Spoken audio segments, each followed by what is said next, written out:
Hi viewers, welcome to our channel. ప్రస్తుతం మనతో పాటు ఇమ్మంది రామారావు గారు సీనియర్ జర్నలిస్ట్ ఉన్నారు. వారితో ఒకసారి మాట్లాడదాం.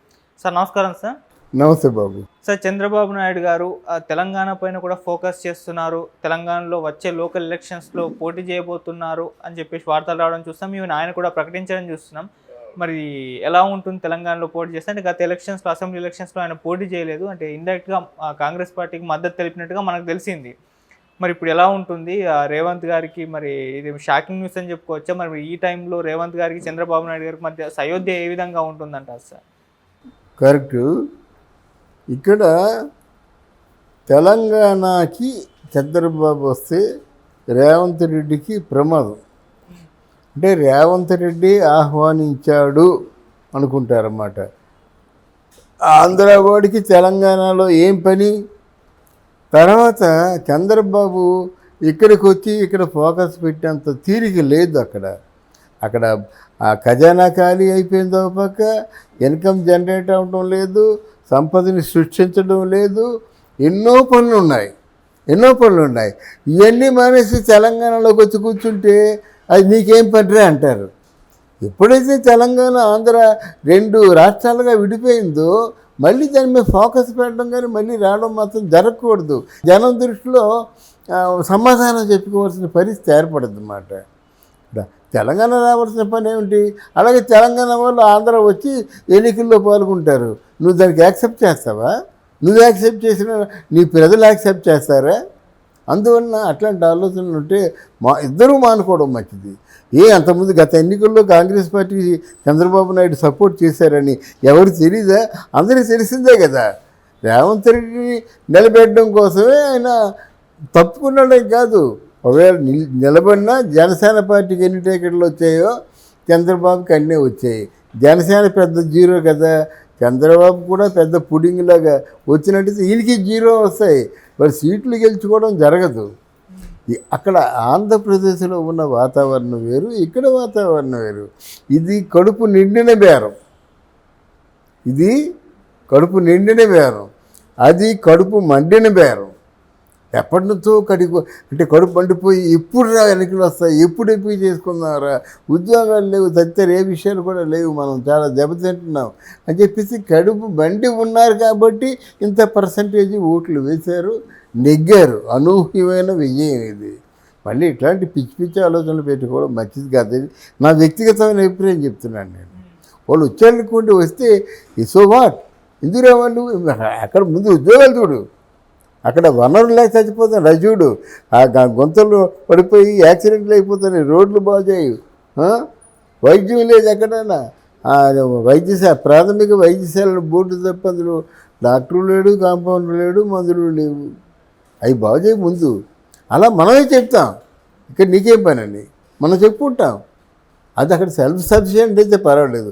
ఇక్కడ అలా కాదు. తెలంగాణలో బ్రహ్మాండమైన వనరులు ఉన్నాయి, మంచి సంపద వస్తుంది. ఈ రాజకీయ అలజడి తప్ప ఏముంది? చాలా బాగా బాగు చేశాడు కేసీఆర్. బాగు చేసిన విషయంలో మాత్రం ఎక్కడా లోపం చేయలేదు.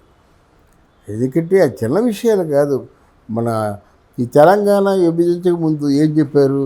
మీకు వాటర్ రాదు, మీకు కరెంటు రాదు, మీకు ఉద్యోగాలు ఉండవు, మీరు చాలా ఆర్థికంగా కూడా ప్రకృతి పరంగా కూడా చాలా బాధలు ఎదుర్కొంటారని కిరణ్ కుమార్ రెడ్డి గారు బెత్తంతో చూపించి పవర్ పాయింట్ ప్రజెంటేషన్ చేశాడు.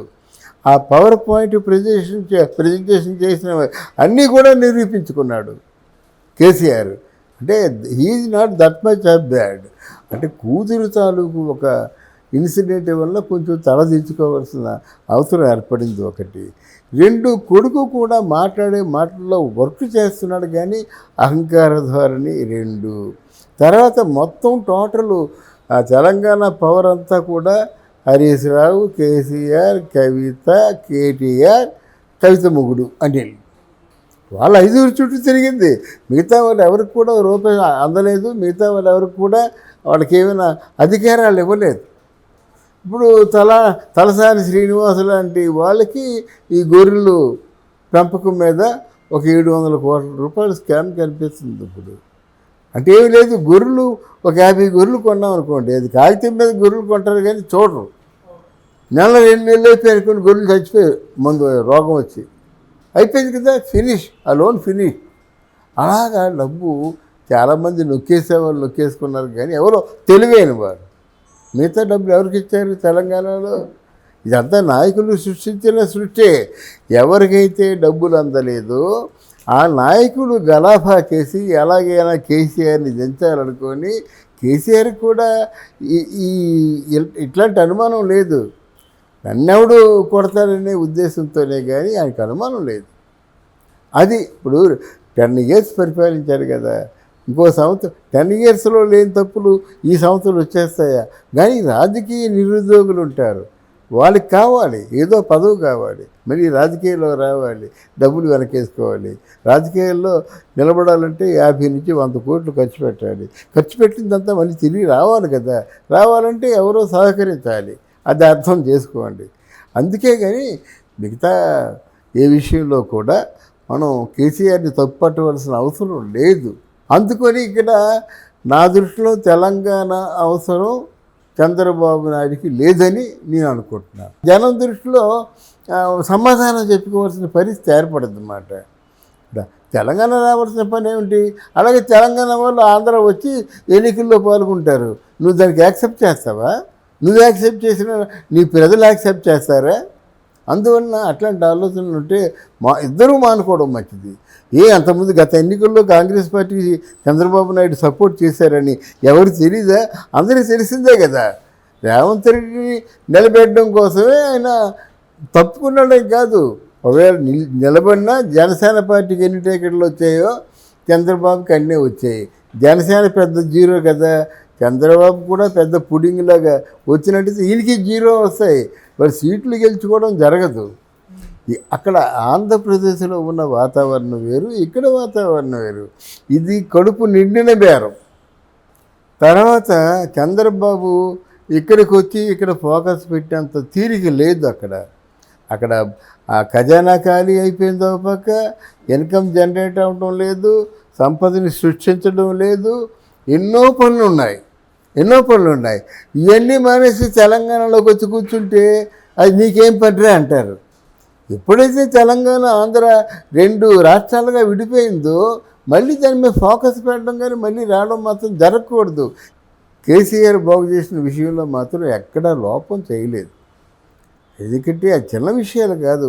మన ఈ తెలంగాణ విభజించక ముందు ఏం చెప్పారు?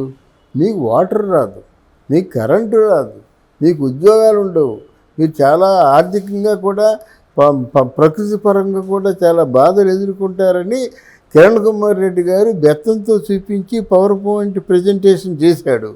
ఆ పవర్ పాయింట్ ప్రజెంటేషన్ చేసిన అన్నీ కూడా నిరూపించుకున్నాడు కేసీఆర్. అంటే he is not that much of bad.